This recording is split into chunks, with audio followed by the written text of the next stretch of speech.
ਸਤਿ ਸ੍ਰੀ ਅਕਾਲ ਜੀ ਸਾਰਿਆਂ ਨੂੰ। ਤੁਹਾਡਾ ਸਾਰਿਆਂ ਦਾ ਆਪਣੇ ਪੰਜਾਬ ਐਗਜ਼ਾਮ 01 ਪਲੇਟਫਾਰਮ ਉੱਤੇ ਸਵਾਗਤ ਹੈ। ਹਾਂਜੀ, ਅੱਜ ਆਪਾਂ ਤੁਹਾਡੇ ਲਈ ਇੱਕ ਹੋਰ ਲੈਕਚਰ ਲੈ ਕੇ ਆਏ ਹਾਂ, ਜਿਹੜਾ ਕਿ ਮੌਲਿਕ ਕਰਤੱਵ ਅਤੇ ਰਾਜ ਦੀ ਨੀਤੀ ਦੇ ਨਿਰਦੇਸ਼ਕ ਸਿਧਾਂਤਾਂ ਬਾਰੇ ਪੜ੍ਹਾਂਗੇ।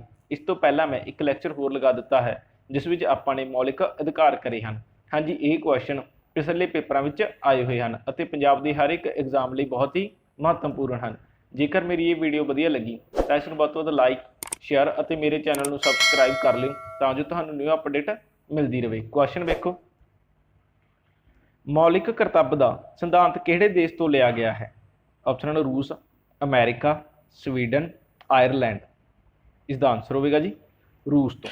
ਹਾਂਜੀ, ਮੌਲਿਕ ਕਰਤੱਵ ਨੇ ਜਿਹੜੇ ਆਪਣੇ ਰੂਸ ਦੇਸ਼ ਤੋਂ ਲਏ ਗਏ ਹਨ। ਅਗਲਾ ਕੁਐਸਚਨ ਵੇਖੋ, ਮੌਲਿਕ ਕਰਤੱਵ ਨੂੰ ਸੰਵਿਧਾਨ ਵਿੱਚ ਕਿਹੜੀ ਕਮੇਟੀ ਦੀ ਸਿਫਾਰਸ਼ 'ਤੇ ਸ਼ਾਮਲ ਕੀਤਾ ਗਿਆ? ਆਪਸ਼ਨ ਬਲਵੰਤ ਰਾਏ ਮਹਿਤਾ ਕਮੇਟੀ, ਸ਼ਾਹ committee, Swaran Singh committee, Ashok Mehta committee. ਇਸ ਦਾ ਆਨਸਰ ਹੋਵੇਗਾ ਜੀ ਸਵਰਨ ਸਿੰਘ ਕਮੇਟੀ। ਅਗਲਾ ਕੁਐਸਚਨ ਵੇਖੋ, ਮੌਲਿਕ ਕਰਤੱਵ ਨੂੰ ਸੰਵਿਧਾਨ ਵਿੱਚ ਕਿਹੜੀ ਸੰਵਿਧਾਨ ਸੋਧ ਦੁਆਰਾ ਸ਼ਾਮਲ ਕੀਤਾ ਗਿਆ ਸੀ? ਆਪਸ਼ਨ 44ਵੀਂ ਸੰਵਿਧਾਨ ਸੋਧ, 42ਵੀਂ, 40ਵੀਂ, 24ਵੀਂ। ਇਸ ਦਾ ਆਨਸਰ ਹੋਵੇਗਾ ਜੀ 42ਵੀਂ ਸੰਵਿਧਾਨ ਸੋਧ ਦੇ ਤਹਿਤ। ਅਗਲਾ ਕੁਐਸਚਨ ਵੇਖੋ, ਹੇਠਾਂ ਵਿੱਚੋਂ ਕਿਹੜਾ ਸਿਧਾਂਤ ਮੂਲ ਸੰਵਿਧਾਨ ਵਿੱਚ ਸ਼ਾਮਲ ਨਹੀਂ ਸੀ? ਆਪਸ਼ਨ ਮੌਲਿਕ ਅਧਿਕਾਰ, ਮੌਲਿਕ ਕਰਤੱਵ, ਨਾਗਰਿਕਤਾ ਅਤੇ ਉਪਰੋਕਤ ਵਿੱਚੋਂ ਕੋਈ ਨਹੀਂ। ਇਸ ਦਾ ਆਨਸਰ ਹੋਵੇਗਾ ਜੀ ਮੌਲਿਕ ਕਰਤੱਵ। ਹਾਂਜੀ, ਜਿਹੜੇ ਮੌਲਿਕ ਕਰਤੱਵ ਨੇ ਉਹ ਸਿਧਾਂਤ ਮੂਲ ਸੰਵਿਧਾਨ ਵਿੱਚ ਸ਼ਾਮਲ ਨਹੀਂ ਹਨ। ਅਗਲਾ ਕੁਐਸਚਨ ਵੇਖੋ, 1976 ਵਿੱਚ ਕਿੰਨੇ ਮੌਲਿਕ ਕਰਤੱਵਾਂ ਨੂੰ ਸ਼ਾਮਲ ਕੀਤਾ ਗਿਆ ਸੀ? ਆਪਸ਼ਨ 9, 10, 11, 12। ਇਸ ਦਾ ਆਨਸਰ ਹੋਵੇਗਾ ਜੀ 10। 1976 ਵਿੱਚ 10 ਮੌਲਿਕ ਕਰਤੱਵਾਂ ਨੂੰ ਸ਼ਾਮਲ ਕੀਤਾ ਗਿਆ ਸੀ। ਅਗਲਾ ਕੁਐਸਚਨ ਵੇਖੋ, ਮੌਲਿਕ ਕਰਤੱਵਾਂ ਦੀ ਸੰਵਿਧਾਨ ਵਿੱਚ ਮੌਜੂਦਾ ਸੰਖਿਆ ਕਿੰਨੀ ਹੈ? ਇਸ ਦਾ ਰਾਈਟ ਆਨਸਰ ਹੋਵੇਗਾ ਜੀ 11। ਹਾਂਜੀ, ਮੌਲਿਕ ਕਰਤੱਵਾਂ ਦੀ ਸੰਵਿਧਾਨ ਵਿੱਚ ਮੌਜੂਦਾ ਸੰਖਿਆ 11 ਹੈ। ਅਗਲਾ ਕੁਐਸਚਨ ਵੇਖੋ, ਮੌਲਿਕ ਕਰਤੱਵਾਂ ਨੂੰ ਸੰਵਿਧਾਨ ਦੇ ਕਿਹੜੇ ਭਾਗ ਵਿੱਚ ਰੱਖਿਆ ਗਿਆ ਹੈ? ਆਪਸ਼ਨ ਭਾਗ 4, ਭਾਗ 3, ਭਾਗ 4A, ਭਾਗ 5ਵਾਂ। ਇਸ ਦਾ ਆਨਸਰ ਹੋਵੇਗਾ ਜੀ ਭਾਗ 4A ਦੇ ਵਿੱਚ। ਅਗਲਾ ਕੁਐਸਚਨ ਵੇਖੋ, ਮੌਲਿਕ ਕਰਤੱਵ ਦਾ 11ਵਾਂ ਨਿਯਮ ਕਦੋਂ ਜੋੜਿਆ ਗਿਆ ਸੀ? ਆਪਸ਼ਨ 84ਵੇਂ ਸੰਵਿਧਾਨ ਸੋਧ 2002 ਵਿੱਚ, 86ਵਾਂ ਸੰਵਿਧਾਨ ਸੋਧ 2002 ਵਿੱਚ, 90ਵਾਂ ਸੰਵਿਧਾਨ ਸੋਧ 2003 ਵਿੱਚ, 91ਵਾਂ ਸੰਵਿਧਾਨ ਸੋਧ 2004 ਵਿੱਚ। ਇਸ ਦਾ ਆਨਸਰ ਹੋਵੇਗਾ ਜੀ 86ਵਾਂ ਸੰਵਿਧਾਨ ਸੋਧ 2002 ਦੇ ਵਿੱਚ ਜੋੜਿਆ ਗਿਆ ਸੀ। ਅਗਲਾ ਕੁਐਸਚਨ ਵੇਖੋ, ਮੌਲਿਕ ਕਰਤੱਵ ਨੂੰ ਸੰਵਿਧਾਨ ਦੇ ਕਿਹੜੇ ਅਨੁਛੇਦ ਵਿੱਚ ਸ਼ਾਮਲ ਕੀਤਾ ਗਿਆ ਹੈ? ਆਪਸ਼ਨ ਅਨੁਛੇਦ 51, ਅਨੁਛੇਦ 51A, ਅਨੁਛੇਦ 52, ਅਨੁਛੇਦ 52A। ਇਸ ਦਾ ਆਨਸਰ ਹੋਵੇਗਾ ਜੀ ਅਨੁਛੇਦ 51A। ਹਾਂਜੀ, ਮੌਲਿਕ ਕਰਤੱਵਾਂ ਨੂੰ ਸੰਵਿਧਾਨ ਦੇ ਅਨੁਛੇਦ 51A ਵਿੱਚ ਸ਼ਾਮਲ ਕੀਤਾ ਗਿਆ ਹੈ। ਅਗਲਾ ਕੁਐਸਚਨ ਵੇਖੋ, ਹੇਠਾਂ ਵਿੱਚੋਂ ਕਿਹੜਾ ਇੱਕ ਨਿਆਂਯੋਗ ਨਹੀਂ ਹੈ? ਆਪਸ਼ਨ ਮੌਲਿਕ ਕਰਤੱਵ, ਮੌਲਿਕ ਅਧਿਕਾਰ, ਨਾਗਰਿਕਤਾ, ਕੋਈ ਵੀ ਨਹੀਂ।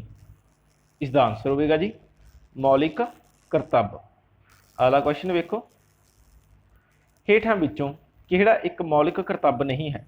ਆਪਸ਼ਨ ਸੰਵਿਧਾਨ ਦਾ ਪਾਲਣ ਕਰਨਾ ਅਤੇ ਇਸ ਦੇ ਆਦਰਸ਼ਾਂ ਅਤੇ ਰਾਸ਼ਟਰੀ ਪ੍ਰਤੀਕਾਂ ਦਾ ਸਨਮਾਨ ਕਰਨਾ, ਸਰਵਜਨਿਕ ਸੰਪત્ਤੀ ਦੀ ਰੱਖਿਆ ਅਤੇ ਹਿੰਸਾ ਤੋਂ ਦੂਰ ਰਹਿਣਾ, ਸਮੇਂ ਸਿਰ ਕਰ ਦੇਣਾ, ਪ੍ਰਾਕਿਰਤਿਕ ਪਰਿਆਵਰਣ ਦੀ ਰੱਖਿਆ ਅਤੇ ਸਾਰੇ ਜੀਵਾਂ ਦੇ ਪ੍ਰਤੀ ਦਇਆ ਰੱਖਣਾ। ਇਸ ਦਾ ਆਨਸਰ ਹੋਵੇਗਾ ਜੀ ਸਮੇਂ ਸਿਰ ਕਰ ਨਾ ਦੇਣਾ। ਅਗਲਾ ਕੁਐਸਚਨ ਵੇਖੋ, ਹੇਠਾਂ ਵਿੱਚੋਂ ਕਿਸ ਨੂੰ ਲਾਗੂ ਕਰਾਉਣ ਲਈ ਸੁਪਰੀਮ ਕੋਰਟ ਵਿੱਚ ਚੁਣੌਤੀ ਨਹੀਂ ਦਿੱਤੀ ਜਾ ਸਕਦੀ? ਆਪਸ਼ਨ ਮੌਲਿਕ ਅਧਿਕਾਰ, ਰਾਜ ਦੀ ਨੀਤੀ ਨਿਰਦੇਸ਼ਕ ਸਿਧਾਂਤ, ਨਾਗਰਿਕਤਾ, ਉਪਰੋਕਤ ਕੋਈ ਵੀ ਨਹੀਂ। ਇਸ ਦਾ ਆਨਸਰ ਹੋਵੇਗਾ ਜੀ ਰਾਜ ਦੀ ਨੀਤੀ ਦੇ ਨਿਰਦੇਸ਼ਕ ਸਿਧਾਂਤ। ਅਗਲਾ ਕੁਐਸਚਨ ਵੇਖੋ, ਰਾਜ ਦੀ ਨੀਤੀ ਦੇ ਨਿਰਦੇਸ਼ਕ ਸਿਧਾਂਤ ਸੰਵਿਧਾਨ ਦੇ ਕਿਹੜੇ ਭਾਗ ਵਿੱਚ ਦਰਜ ਹਨ?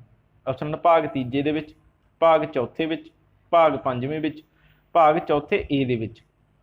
ਇਸ ਦਾ ਆਨਸਰ ਹੋਵੇਗਾ ਜੀ ਭਾਗ 4 ਦੇ ਵਿੱਚ। ਹਾਂਜੀ, ਰਾਜ ਦੀ ਨੀਤੀ ਦੇ ਨਿਰਦੇਸ਼ਕ ਸਿਧਾਂਤ ਭਾਗ 4 ਦੇ ਵਿੱਚ ਦਰਜ ਹਨ। ਅਗਲਾ ਕੁਐਸਚਨ ਵੇਖੋ, ਰਾਜ ਦੀ ਨੀਤੀ ਦੇ ਨਿਰਦੇਸ਼ਕ ਸਿਧਾਂਤ ਲਈ ਅਨੁਛੇਦ ਹਨ। ਆਪਸ਼ਨ ਅਨੁਛੇਦ 37 ਤੋਂ 51, ਅਨੁਛੇਦ 35 ਤੋਂ 51, अनुच्छेद 37 तो 51 ए, अनुच्छेद 37 तो 52। इसका आंसर होगा जी अनुच्छेद 37 तो 51। अगला क्वेश्चन वेखो, किहड़ा सिद्धांत एक कल्याणकारी राज की स्थापना के संबंध में है? ऑप्शन राज की नीति के निर्देशक सिद्धांत, मौलिक अधिकार, मौलिक करतब, उपरोक्त सारे।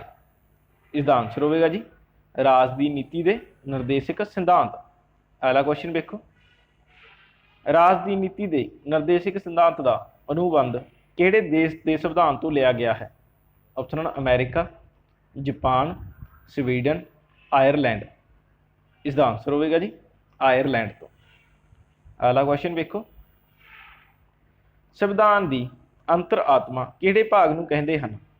ऑप्शन राज की नीति के निर्देशक सिद्धांत, मौलिक अधिकार, प्रस्तावना, संवैधानिक उपचारां का अध्ययन नूं। इसका आंसर होगा जी राज की नीति के निर्देशक सिद्धांतां। अगला क्वेश्चन देखो, राज की नीति के निर्देशक सिद्धांतां का वर्गीकरण हेठ विचों किहड़े भाग विच नहीं किया गया? ऑप्शन समाजवादी सिद्धांत विच, गांधीवाद सिद्धांत, स्वतंत्र ज्ञानवाद सिद्धांत, धार्मिक सिद्धांत। इसका आंसर होगा जी धार्मिक सिद्धांत। अगला क्वेश्चन देखो, न्याय की समानता और मुफ्त कानून सहायता का सिद्धांत किहड़े अनुच्छेद विच दर्ज है? ऑप्शन अनुच्छेद 39, अनुच्छेद 39 ए, अनुच्छेद 40, अनुच्छेद 44। इसका आंसर होगा जी अनुच्छेद 39 ए दे विच। अगला क्वेश्चन देखो, पिंड विच पंचायत स्थापित करने का सिद्धांत राज की नीति के निर्देशक सिद्धांत के किहड़े अनुच्छेद विच दर्ज है? ऑप्शन अनुच्छेद 39, अनुच्छेद 39 ए, अनुच्छेद 40, अनुच्छेद 44। इसका आंसर होगा जी अनुच्छेद 40 दे विच। अगला क्वेश्चन देखो, मुफ्त अते लाजमी सिक्ख्या का सिद्धांत कि जिहड़ा कि 86वां संविधान शोध 2022 विच जोड़िया गया सी, राज की नीति के निर्देश सिद्धांत के किहड़े अनुच्छेद विच दर्ज है? ऑप्शन अनुच्छेद 44, अनुच्छेद 45, अनुच्छेद 46, अनुच्छेद 47। इसका आंसर होगा जी अनुच्छेद 45 दे विच दर्ज है। अगला क्वेश्चन देखो, हिंदी भाषा के विस्तार करने का सिद्धांत संविधान के किहड़े अनुच्छेद विच दर्ज है? ऑप्शन अनुच्छेद 351, अनुच्छेद 350 ए, अनुच्छेद 335, अनुच्छेद 353। इसका आंसर होगा जी अनुच्छेद 351 दे विच दर्ज है। हाँ जी, अपने MCQ खत्म हो चुके हैं। सारिਆਂ ਦਾ धन्यवाद।